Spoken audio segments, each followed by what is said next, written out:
How do you orient yourself to what's going on the board? Well, in this video, I'm going to share a new framework which I've developed, which I call the SOLAR method. Now, SOLAR is an acronym, S-O-L-A-R. It's a 5-step framework which you can run through in any position to help you understand what to do. Let's jump in. The first letter in the SOLAR method is S. Now, this stands for situation. This is where you ask yourself about all the factors in the position that help determine which player is better and why. This includes things like king safety, material, space, development, weak pawns, and taken together, these factors often point to the correct plan. Let's take a look at an example.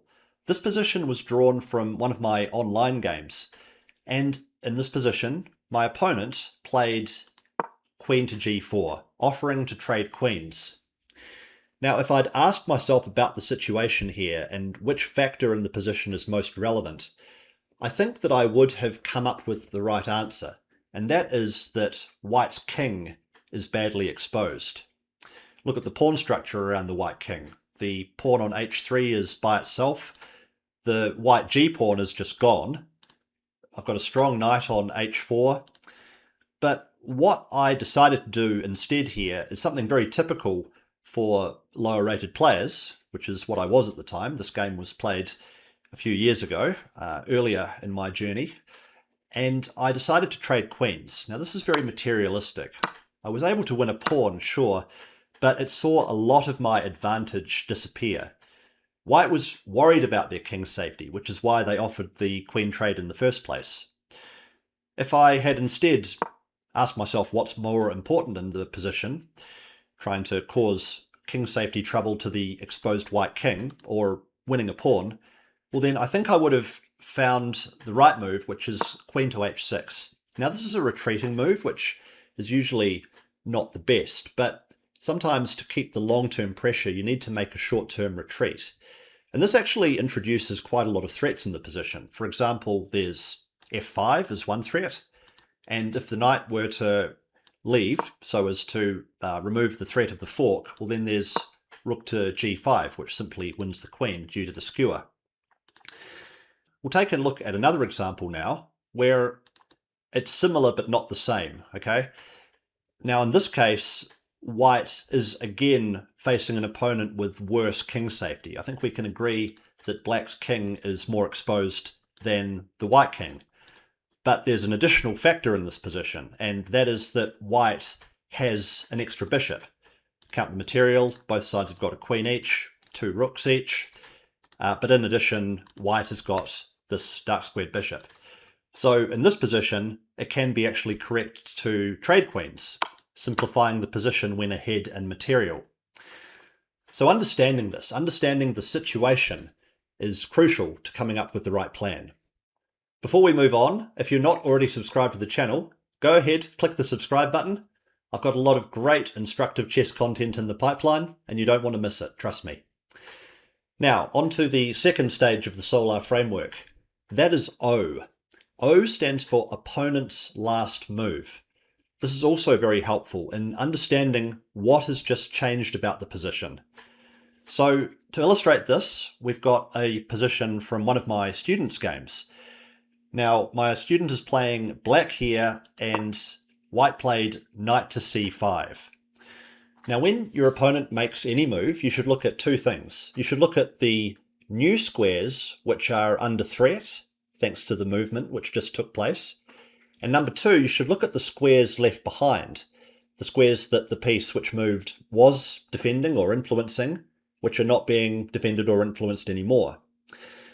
So sometimes there can be a threat, sometimes there can be an opportunity. Now, in this particular case, white has a threat. The threat is against the bishop on e6. This may seem obvious, but depending on your level, it's very possible that you're thinking too much about your own plans and you're not aware of what's just changed about the position and what your opponent's threats are. So in this game, my student didn't notice that. He played f5, looking to counterattack, but the problem with this is that white is able to capture on e6 with a threat against the queen. And now white is winning. This could have been avoided just by using the O, opponent's last move, in the Solar framework. Let's take a look at another example, also from a game of one of my students, and this time it's an opportunity. So here my student's opponent played queen to e2. So what's changed about the position now? Well, the movement of the queen from d1 to e2 means that the d4 pawn has lost a defender. When the queen was on d1, it was helping to defend d4. But after queen to e2, black now has 1, 2, 3 attackers, and white has just 2 defenders. So black has the opportunity to capture here, winning material.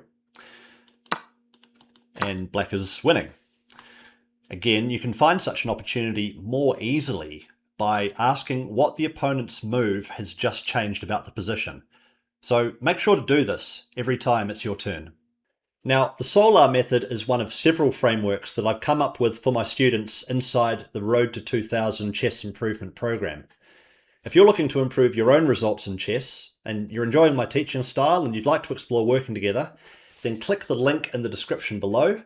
It's the pinned comment or at the top of the description. We can set up a time to chat and see if working together will be a good fit to improve your results in the game. The third letter in the Solar method is L. L stands for loose, pieces and pawns. You could also call them hanging or undefended pieces or pawns. Let's show what I mean. Now this is another position taken from one of my students' online games, and here my student decided to capture on d4. Now my student's opponent captured on d1, and I guess what the opponent was expecting here was for my student to capture back on d1, whereupon the knight on d4 would be captured, and the position is roughly equal.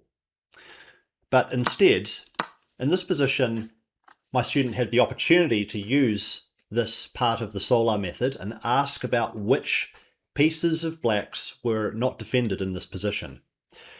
Well, the bishop on d1 is obviously not defended, but actually also the dark squared bishop on e7 is not defended, and this provides a tactical opportunity.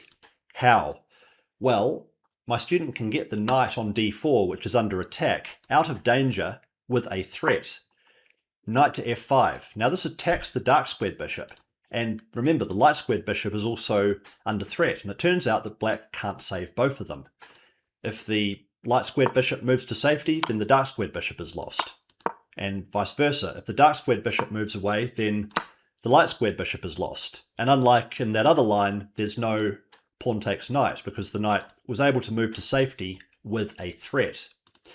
Just identifying which pawns and pieces, both for you and for your opponent, are undefended or loose in any position can lead to finding a lot more opportunities in your games.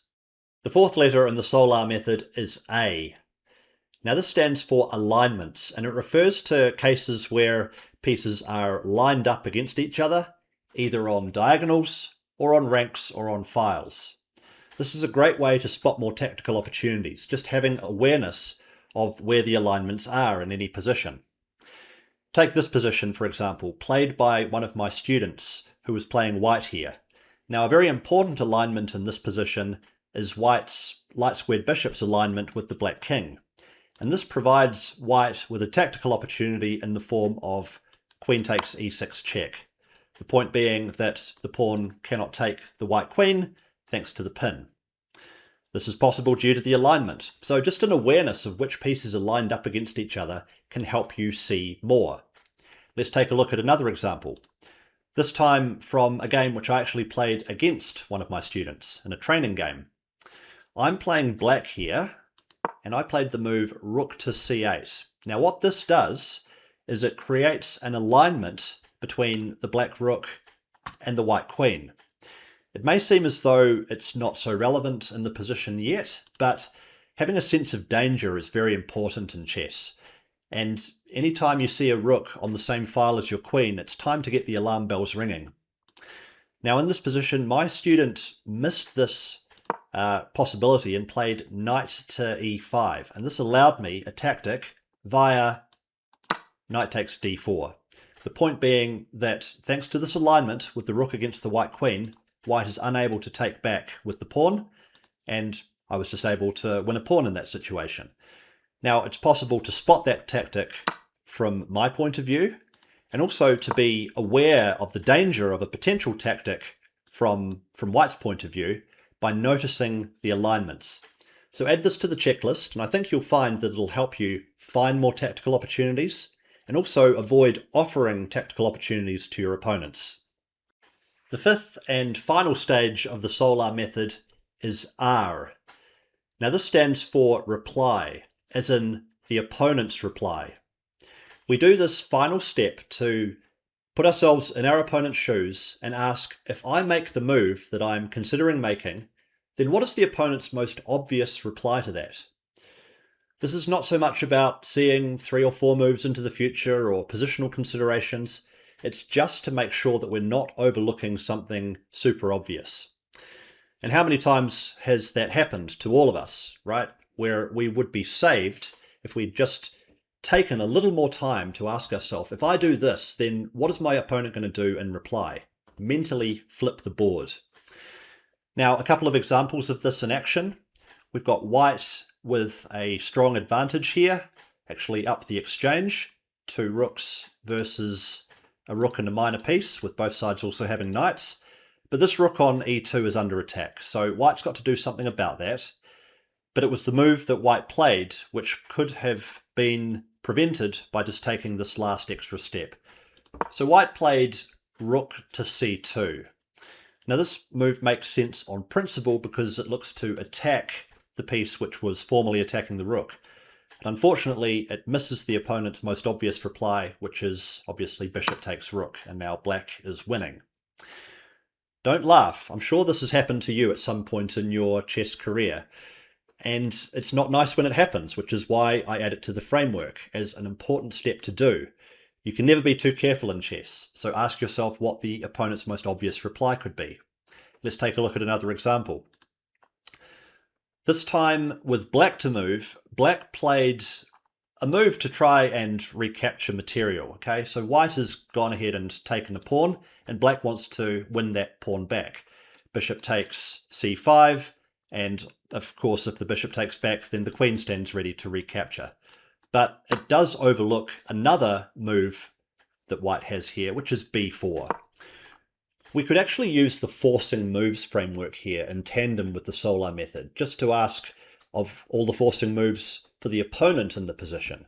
So checks, captures, threats. Well, b4, that introduces a threat in the form of a fork, and now the queen's got to move, and the bishop is still under attack, and White has won material. And this is all totally avoidable if you just ask yourself, what is the opponent's most obvious reply?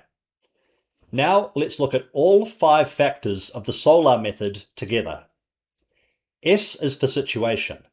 This is where we orient ourselves to the board, looking at things like king safety, material, space, and development, and use all of that to come up with a plan. O is for opponent's last move. By looking at the opponent's last move, we can see what is true about the position now, which wasn't true a move ago. This can be both in terms of threats which have been introduced and opportunities which didn't exist before the last move was made. L is for loose pieces and pawns. We could also call them hanging or undefended pieces and pawns. This often points to tactical opportunities by understanding what is it about both our position and the opponent's position which isn't currently well defended. A is for alignments. By looking at which pieces are lined up against each other along diagonals, ranks, and files, more opportunities can be seen, both tactically and positionally. And finally, R. R is for reply from the opponent. This is a blunder check, and we just make sure that if you make the move that you're thinking of making, does the opponent have a strong reply to that? And if they do, then it's time to stop and rethink things. This can save you from making many mistakes. So make sure to do this last step, and I think you'll be glad that you did. Now that you're armed with the Solar method, it'll be really useful to continue your education in middle game understanding. If you click this video, I share 7 of the most important middle game concepts which strong players use to win more games without calculating too much. So go ahead and check it out.